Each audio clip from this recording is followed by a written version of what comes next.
하나님 말씀 함께 보시겠습니다. 요한복음 20장 24절에서 29절의 말씀입니다.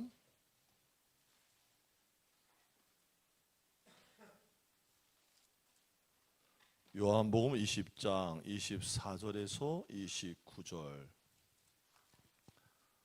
다 찾으셨으면 아멘. 저랑 한 절씩 교독하십니다. 12 제자 중에 하나로서 디두모라 불리는 도마는 예수께서 오셨을 때에 함께 있지 아니한지라.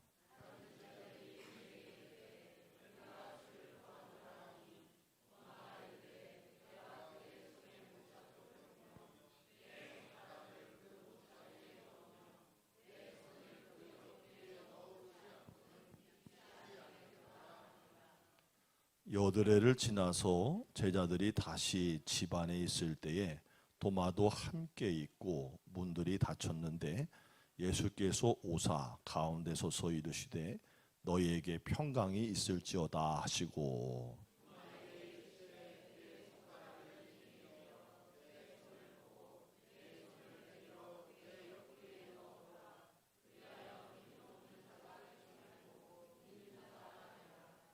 도마가 대답하여 이르되 나의 주님이시요 나의 하나님이시니다. 함께 읽습니다. 예수께서 이르시되 너는 나를 본고로 믿느냐 보지 못하고 믿는 자들은 복되도다 하시니라. 아멘. 자, 옆사람과 반갑게 인사합시다. 하나님이 우리와 함께 하십니다. 아멘. 아멘. 그냥 우스갯소리로 들으셔요. 거북이 3마리가 소풍을 갔대요. 근데 김밥을 먹으려다 보니까 목이 메이는데 물을 안 가져온 거예요. 그 3마리의 거북이는 가위바위보를 해가지고 진 거북이가 저 멀리 있는 샘에다가 물을 뜨러 가기로 했대요. 결국에 한 거북이가 졌어요. 근데 하필 진 놈이 의심이 제일 많은 놈이에요. 그러니까 자기가 물을 들어간 사이에 나머지 2마리가 김밥을 다 먹어버리면 어떡하지? 그래서 이렇게 말했다는 거예요. 야, 니들 나올 때까지 김밥 절대로 먹으면 안 된다. 손도 대지 마라. 그럼 당연하지. 그 나머지 2마리의 거북이는 물 들어간 거북이를 기다렸어요. 1시간, 2시간 그래도 물을 들어간 그 거북이가 오지를 않은 거예요. 2 거북이는 배가 너무 고팠어요. 어쩔 수 없이 기다리다가 지친 2마리의 거북이가 서로 눈이 맞아버린 거예요. 먹자. 그 김밥을 하나로 집어가지고 딱 입에다가 넣으려는 순간에 바위 뒤에서 물 들어간다던 거북이가 나오면서 하는 말. 야, 니네 그딴 식으로 나오면 나 물들 안 간다.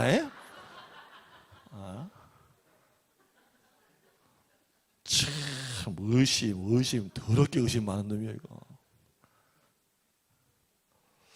여러분, 오늘 우리가 함께 읽은 이 본문은 의심이 많은 제자라고 이름이 붙은 도마가 나와요. 그렇죠? 이 도마가 예수님을 믿게 된 이야기거든요. 그리고 예수님께 대해서 분명한 신앙 고백을 하는 이야기를 우리들에게 들려주고 있어요. 예수님이 금요일에 십자가에 달려서 죽으셨어요. 저녁 때 아리마대 사람인 요셉과 일찍이 밤에 예수님께 나왔던 니고데모가 빌라도를 찾아가서 자신들이 예수님의 시신을 처리하겠다고 요청해서 허락을 받아요. 예수님의 시체를 세마포로 곱게 싸서 아무도 장사 지내지 않은 새 무덤에다가 장사했습니다. 그리고는 커다란 돌문으로 딱 막아버렸어요. 토요일이 지나고 그 다음날 새벽 아직 어두울 때 무덤에 예수님께 향품을 발라드리려고 찾아갔었던 막달라 마리아를 비롯한 몇몇 여자들로부터 예수님이 부활하셨다는 소식이 전해지기를 시작을 하는 거예요.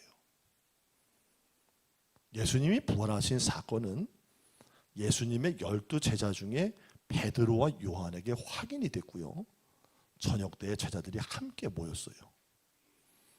제자들은 예수님의 십자가 사건 이후에 혹시나도 자신들에게도 화가 미칠까 싶어서 유대인들을 무척이나 두려워하고 있었거든요. 19절 말씀에 보니까 모인 곳의 문들을 꼭꼭 닫아 걸어요. 제자들이 유대인들을 두려워하여 모인 곳의 문들을 닫았더니, 자, 그러고 나서 이어지는 게 함께 합시다. 예수께서 오사. 예수님께서 문이 닫혀 있음에도, 그리고 문을 열어드리지 않았음에도 불구하고 방 안에 나타나신 것을 본 거예요. 그 예수님의 부활하신 신령한 몸은 장소나 건물과 공간에 간섭받지 않고 이동하는 신령체가 됐다는 것을 알 수가 있는 거죠. 예수님이 제자들에게 말씀하십니다. 평강이 너에게 있을지어다. 그리고 제자들이 부탁을 드린 것도 아닌데 못자국 난 손과 창자국 난 옆구리를 친히 보여주셨다는 거예요. 근데 아마도 예수님은 제자들이 자신을 유령으로 잘못할까 싶어서, 봐라, 난 유령이 아니야, 친히 손과 옆구리를 보여주셨던 것 같아요. 예수님이 또다시 제자들에게 말씀하십니다. 평강이 너에게 있을지어다. 평강이 있을지어다, 이 말은요, 에이레네라는 말인데 히브리 말로 보면 샬롬이라고 그래요. 평강은 사람이, 세상이 줄 수가 없는 하나님께서만 주실 수 있는 그런 평안함이에요. 이 평강이 여러분에게 있기를 축복합니다. 두려움에 무서워 떨고 있는 제자들에게 예수님이 이 평강을 선포하셨다는 거예요. 이것도 2번씩이나 말씀하신 걸 볼 때 예수님 제자들이 매우 무서워 떨고 있었어요. 예수님이 제자들에게 다시 말씀이십니다. 아버지께서 나를 보내신 것 같이 나도 너희를 보내노라. 그리고 또 예수님 제자들에게 숨을 내쉬면서 말씀하시기를 성령을 받아라. 이것이 부활하신 예수님께서 제자들의 모임 가운데 첫 번째로 나타나신 일이에요. 근데 아쉬운 게 있어요. 아쉬운 게. 그것은 부활하신 예수님께서 제자들 중에 나타나서 부활하신 몸을 보여주셨을 때에 그 자리에 이 사람이 없었다는 거예요. 물 들어갔던 그놈처럼 누가 없었어요? 도마가 없었다는 거예요. 다른 제자들이 도마를 보자마자 우리가 주를 봤다, 서로 막 얘기를 해주려고 막 애를 쓰고 있는 거예요. 진짜 봤으니까, 확신이 있으니까. 근데 도마가 그 말을 듣고 이렇게 말합니다. 내가 그의 손에 못자국을 보며 내 손가락을 그 못자국에 넣으며 내 손을 그 옆구리에 넣어보지 않고는 믿지 아니하겠노라. 여러분, 이게 한마디로 말하면 무슨 얘기예요? 난 봐야 믿는 사람이야. 근데 그런 일이 있은 후에 일주일이 지났어요. 제자들이 다시 집안에 있을 때 또 예수님께서 그들 중에 나타나셨어요. 마침 그때는 도마도 함께 있었어요. 예수님이 곧바로 도마에게 27절에 보니까 그에게 찾아가셔서 말씀하십니다. 콕 집어서 그에게 말씀하신 거예요. 도마에게 이르시되, 자, 여러분 자신에게 합시다. 주님이 나에게 말씀하시되 내 손가락을 이리 내밀어 내 손을 보고 내 손을 내밀어 내 옆구리에 넣어봐라. 그리하여서 믿음 없는 자가 되지 말고 믿는 자가 되라. 도마는 바로 눈앞에 계신 예수님께 이렇게 고백을 해요. 나의 주님이시오, 나의 하나님이십니다. 예수님 말씀하셨어요. 너는 나를 본고로 믿느냐? 보지 못하고 믿는 자들이 복되도다. 이것이 바로 오늘 본문의 이야기인데, 마지막 부분에 예수님께서 도마에게 하신 말씀, 너는 나를 본고로 믿느냐, 보지 못하고 믿는 자들이 복되도다, 이 말씀이 본문의 결론이고 알맹입니다. 근데 우리가 예수님 이 말씀을 들을 때 자칫 오해할 가능성이 있어요. 그것은 보고 믿는 건 믿음이 아니야, 보지 못하고 믿는 것이 믿음이야, 이렇게 생각합니다. 그러나 그렇지 않습니다. 보고 믿는 것도 믿음입니다. 여러분 체험하기를 주의 이름으로 축복합니다. 여러분 교회 안에 지금도 다양한 현상들이 일어납니다. 기적도 일어나고 이적도 일어나고 역사도 일어납니다. 하나님이 살아계시기 때문에 지금도 병 고친 역사도 일어납니다. 귀신이 떠나갑니다. 은사가 나타납니다.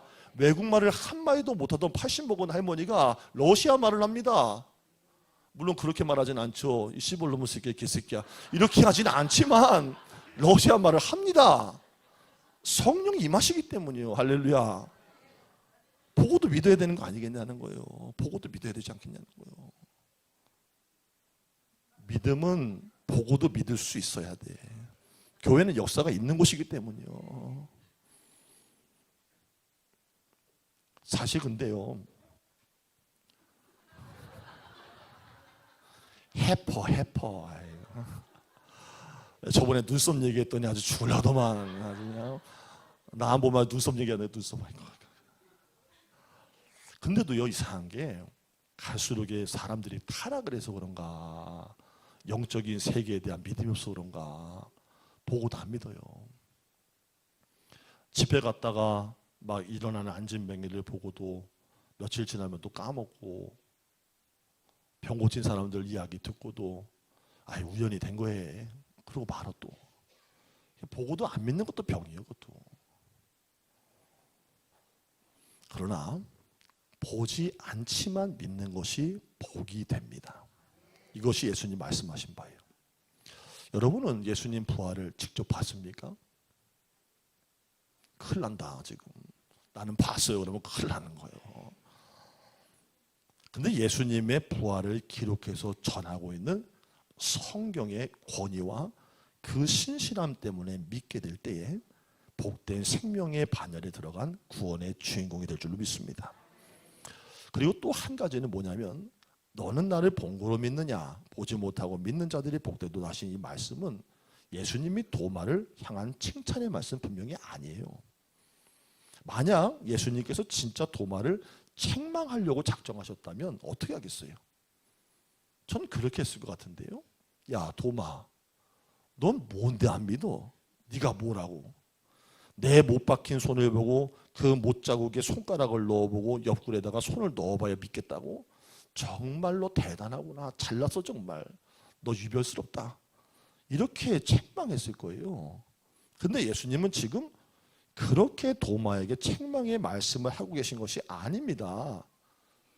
그렇다면 칭찬도 책망도 아니라면 예수님의 너는 나를 본고로 믿느냐, 보지 못하고 믿는 자들이 복되도다, 이 말씀은 과연 어떤 뜻을 담고 있냐는 것을 잘 들어봐야 한다는 거예요.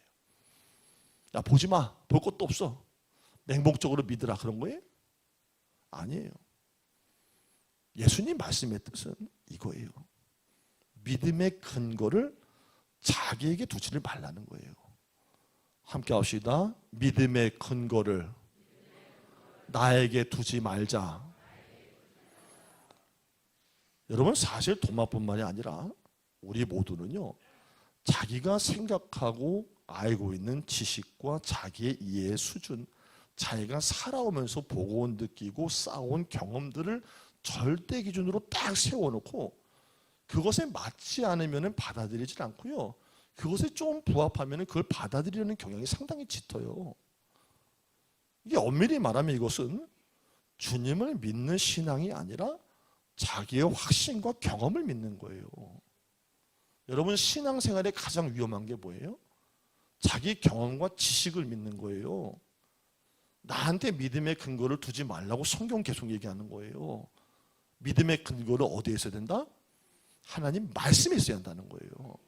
말씀을 떠난 신앙은 신앙일 수가 없는 거예요. 오늘 말씀 중에서 도마가 제자들에게 한 말은 참 놀라워요. 내가 그의 손에 못자국을 보며 내 손가락을 그의 못자국에 넣으며 내 손을 그 옆구리에 넣어보지 않고는 믿지 아니하겠노라. 보세요.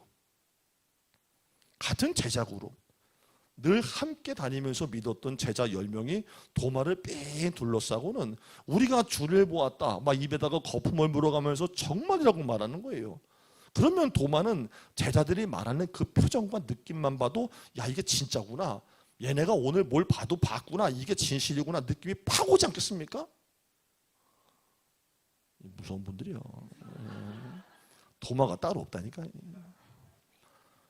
이게 팍 오지 않겠어요? 야 쟤들이 뭘 보긴 봤구나, 아 진짜 뭐가 있네. 근데도 도마는 그 분위기에다가 찬물을 쫙 껴듯이 쫙 잘라 말하는 거예요. 별소리 다 해봐라, 나는 보지 않고는 안 믿는다. 자, 그럼 이것이 의심을 넘어서 어디까지 가는 거예요? 불신앙이에요. 불신앙. 그럼 도마가 왜 이렇게 말을 할 수밖에 없었을까? 두 가지를 한번 생각해 봤어요. 첫 번째, 분명한 것만 받아들이는 도마 가지고는 성격 때문이에요.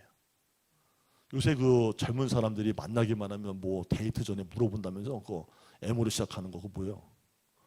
MBTI. 뭐 성격 유형 물어보고 뭐 너는 뭐 I냐 J냐 물어. 난 하나도 모르겠어요. 무슨 소리인지를. 서로 막 맞춰보는 거예요. J 뭐 I. 저게 무슨 방언이요? 저게 뭔 소리요? 그러니까 성격이요, 성향. 타고난 기질이란 말이에요. 그러니까 도마는 분명한 자기 경험만 가지고 믿는 성격 때문에 그랬다는 거예요.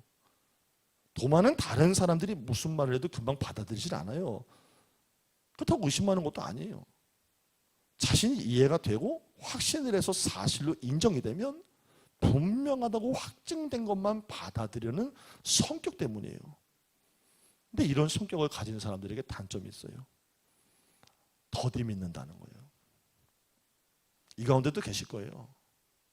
여러분이 교회 나오신 건 정말 주님의 은혜요. 여러분같이 그렇게 머리가 빠르고 계산이 많은 분들이 교회를 다닌다는 건 주님이 여러분을 정말 부르신 거예요. 할렐루야. 여러분 절대 의심하지 말아야 돼. 아, 내가 예수를 정말 믿나? 구원받은. 절대 의심하지 마셔. 내가 확증을 해드릴게. 여러분 같은 분들이 교회 온 건 대단한 일이요. 할렐루야. 얼마나 계산 빠르고 이성이 살아있고 확신이 있고 남멸 안 믿는 분들 아니요. 근데 교회 오잖아요. 할렐루야. 예수가 믿어지잖아. 하나님 살아계신 거예요. 이런 사람들은요 신앙이 잘 자라질 않아요. 오래 걸려요. 자기만의 세계가 뚜렷하기 때문에 예수님이 기준되기보다는 자기 기준이 될 때가 많다는 거예요. 그래서 신앙보다는 중요한 순간에 불신앙의 지대에 서 있는 경우가 많은 것을 보게 됩니다. 근데 이런 사람들 장점도 있어요. 한번 검증되잖아요. 죽어버립니다. 흔들리지 않는 거예요. 누가 무슨 말을 해도 자신이 검증해서 믿게 된 것은 옳으라는 믿음을 가져요. 자, 그래서 도마는 나중에 부활하신 예수님을 자기가 믿게 되자 예수님을 뭐라고 고백해요? 나의 주님, 나의 하나님입니다. 이 최고의 고백을 드릴 수 있었던 거예요. 그래서 전해져 오는 이야기에 따르면요, 도마는 인도까지 가서요 목숨 바쳐서 선교다 죽었다는 이야기가 있어요. 자, 그럼 두 번째, 도마가 왜 이렇게 말했을까? 나는 보지 않고 믿지 않아요. 왜 그랬을까? 또 한 가지 이유는 근본적인 이유가 있어요. 바로 오늘 이야기를 하고 싶었던 거예요. 그것은 결국에 도마가 다른 제자들과 함께 있지를 않았기 때문인 거예요. 24절 보니까 도마는 예수께서 오셨을 때에 함께 있지 아니한지라. 도마도 처음에 다른 제자들과 함께 예수님께서 오신 자리에 함께 있었더라면 믿는 자가 되지 않았을까라는 생각을 해봐요. 도마가 다른 제자들과 함께 있지 못했던 이유는 성경에 기록되어 있지 않기 때문에 그게 뭔지는 잘 모르겠어요. 연락이 안 돼서 그런 건지 평소에 왕따를 당했건지 모르겠는데 잘 모르겠어요. 근데 오지 않았다는 거예요. 근데 중요한 것은 예수님이 부활하신 자리에 다른 제자들은 다 모여 있는데 도마만 함께 하지는 못했다는 거예요. 그러니까 결론적으로 그 자리에 있었던 사람들은 예수의 부활을 보고서 믿는 자가 됐어요. 근데 그 자리에 없었던 도마만큼은 믿지를 못하는 자가 됐다는 거예요. 여러분, 여기서 매우 중요한 영적인 교훈을 얻게 되는데, 그것은 여러분 자리가 중요하다는 거예요. 함께 합시다. 언제나 자리가 중요하다. 여러분, 사람은 일평생 자기가 가는 자리가 중요합니다. 특별히 은혜 받는 자리, 하나님의 은혜를 체험하는 자리. 여러분, 성령도요 아무 때나 임하시는 게 아니요, 말씀을 듣는 가운데 성령이 내려왔다고 사도행전에 말하고 있어요. 은혜 받는 자리에 가서 앉아 있으면 성령 받는 거야. 할렐루야. 여러분, 냉랭한 사람도요 정말 뜨거운 기도원에 가서 한 일주일만 집어넣으면요 방언 다 받고 나와요. 옆에서 전파가 되는 거예요. 영의 흐름이라는 게 있는 거예요. 어느 목사님이 부흥의 설교 중에 이런 말을 했어요. 악순환과 선순환에 대한 얘기예요. 그 구체적인 내용들은 다 기억이 나지 않지만 그 단어가 가지고 있는 뜻은 분명했었어요. 악순환과 선순환. 세상에서 너무 바쁘게 살다 보니까 교회에 함께 은혜 받는 자리에 잘 참여를 못합니다. 사실 그것도 핑계예요, 핑계예요. 할렐루야. 동에 있다가 끝나고 나랑 사진 하나 찍어. 할렐루야. 큰 상급이요. 할렐루야. 사실은 핑계죠. 그죠? 핑계 같은데 제 생각엔. 목회하면서 그런 성도님들 많이 만나거든요. 한 달에 한 번 오고 두 번 오고 막 그래. 막 콩나물 나듯이 막 풀 나듯이 가끔 와. 그게. 근데 보면은 주중에 이렇게 보면은 주중에 와 뻔질나게 돌아다녀. 가면 다 다녀 다. 안 다닐 것 같은 다 다녀. 근데 교회만 그렇게 한 번 두 번 오는 거야. 못 오는 건 아니에요. 안 오는 거지. 은혜 받는 자리 교회 예배를 잘 참여를 못해요. 은혜 받는 자리에 함께하지 못하다가 보니까 안 하다 보니까 믿음이라는 게 세워질 수가 없죠. 서서히 떨어집니다. 믿음이 떨어지다 보니까 믿음 없는 말을 하는 거예요. 믿음 없는 생각만 하는 거예요. 믿음 없는 생각, 믿음 말만 하다 보니까 그런 말만 하다 보니까 부정적인 생각이 계속 나오고 모든 보이는 게 의심이고 짜증이 나는 것뿐이면서 자기도 영이 자꾸 죽고 다른 사람한테도 영을 죽이는 일을 하는 거예요. 이게 나쁜 신앙생활의 악순환의 구조라는 거예요. 여러분, 은혜 받고 말이 바뀌고 생각이 바뀌고 삶이 바뀌고 주변에 선한 역사를 일으키를 주의로 축복합니다. 은혜를 받은 사람이 은혜 받은 걸 말하는 거지, 믿음 생활 잘 안 하고 교회 자꾸 빠지고 예배 안 드리는 사람들은 은혜로 말할 수가 없어요. 이게 악순환 구조예요. 기왕이면 이렇게 좀 바꿨으면 좋겠어요. 올 한해는 설날도 지난 지 얼마 안 됐는데 기왕이면 예수 믿고 교회 다닐 거면 이렇게 바꿔요. 세상이 힘들고 어렵게 살지만 그럼에도 어떻게든지 성도가 은혜 받는 자리를 찾아가서 앉는 거예요. 어쨌든 은혜 받으려고 머리 디미고 찾아가다 보니까 하나님이 만나 주시기도 하고, 할렐루야. 말씀을 들으니까 믿음도 생기고 믿어지는 거예요. 믿음이 자라나니까 믿음 있는 생각을 하게 되고 믿음 있는 말을 하게 되는 거예요. 믿음 있는 말과 믿음 있는 생각을 하다 보니까 그 말과 함께 선포한 대로, 아까 권사님 기도 잘하셨어. 민숙이. 너 우리 둘이 이렇게 뭐 짝짝꿍 한 것도 없는데 너희 말이 내 귀에 들린 대로 내가 너에게 그대로 행하리라. 믿음 있는 말을 하니까 믿음 있는 일이 생기고 좋은 일이 생기는 거예요. 그럼 믿음의 표적도 나타나는 거예요. 여러분, 믿음 생활의 결과가 좋아지려면은 믿음 있는 과정을 지나다 보면 좋은 열매가 맺히는 거예요. 자꾸 좋은 말 해봐요. 좋은 일 생겨요. 진짜로. 또 거짓말쟁이 만드네 또. 함께 합시다. 좋은 말 하면 좋은 일이 생긴다. 이게 선순환 구조라는 거예요. 기왕이면 설교 다 했어요. 결국 성도는요, 어느 자리에 누구와 함께 하느냐가 좋은 믿음의 사람이 되는 거예요. 기름 떨어져 가지고 덜덜덜덜덜 하는 차 마냥 그렇게 살지 말고 은혜의 기름을 가득히 채우고 성령의 기름을 가득히 채워서 살 때 하나님의 은혜로 이끌림 받고 내 삶에도 기적은 일어나게 되는 거예요. 오늘 도마가 했었던 그 행위, 그 자리에 함께하지 아니하였더라. 이 삶을 여러분 바꾸시기를 바라요. 이제부터라도 자꾸 모이기에 힘쓰고 예배드리기에 사모하고 말씀 듣고 찬양한 자리를 사모해서 여러분의 삶의 부활의 예수의 영이 기쁨으로 충만함으로 임하기를 주의 이름으로 축복합니다. 기도하겠습니다. 인생은 누구를 만나 어떤 소리를 듣느냐가 한평생을 좌우합니다. 불평과 결핍의 소리에만 귀 기울여 내 영을 굶주리게 하지 말고 오직 살아 역사하시는 하나님의 말씀에 예수 그리스도의 생명의 음성에 귀 기울여 사는 역사 있게 하여 주시옵소서. 예수님의 이름으로 기도드립니다. 아멘.